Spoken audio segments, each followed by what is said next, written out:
Chama cha Mapinduzi CCM kimepata pigo la ushindi wa kisiasa katika wilaya ya Bariadi, mkoa wa Simiyu, baada ya katibu wa Chadema wilaya hiyo Charles Lyanganda kutangaza rasmi kujiunga na CCM akiwa ameambatana na wanachama wengine 83 waliokuwa wakimuunga mkono ndani ya Chadema. Lyanganda alijiunga na chama hicho tawala katika hafla maalum iliyohudhuriwa na viongozi wa CCM, ambapo alikabidhiwa rasmi kadi ya wanachama na kueleza kuwa ameamua kurudi nyumbani, akisema ameishi kwenye mazingira ya mkwamo ndani ya Chadema.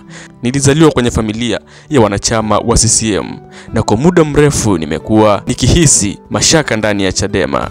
Nimerudi nyumbani kwa imani kuwa hapa ndipo mwelekeo wa kweli wa kisiasa ulipo, na washukuru wagombea wa CCM kwenye uchaguzi ujao kunitumia kwenye kampeni zao, kwa sababu mimi ni askari wa siasa aliye tayari kwa kazi, alisema Lyanganda. Uamuzi huo unakuja wakati ambapo viongozi wakuu wa Chadema akiwemo makamu mwenyekiti wa chama hicho John Heche na katibu mkuu John Mnyika wakiwa mkoani Simiyu kwa ziara ya kichama yenye lengo la kueneza azimio la no reform no election. Azimio hilo linashinikiza kufanyika kwa mabadiliko ya sheria na mifumo ya uchaguzi kabla ya chama hicho kushiriki uchaguzi mkuu ujao. Hata hivyo, kuondoka kwa Lyanganda na wanachama wengine 83 kunatoa taswira tofauti ya hali ya ndani ya Chadema mkoani humo, huku baadhi wakitafsiri tukio hilo kama ishara ya mvutano wa kimtazamo ndani ya chama. CCM imepokea uhamiaji huo kama ushahidi wa kuimarika kwa chama chao katika ngome zinazodaiwa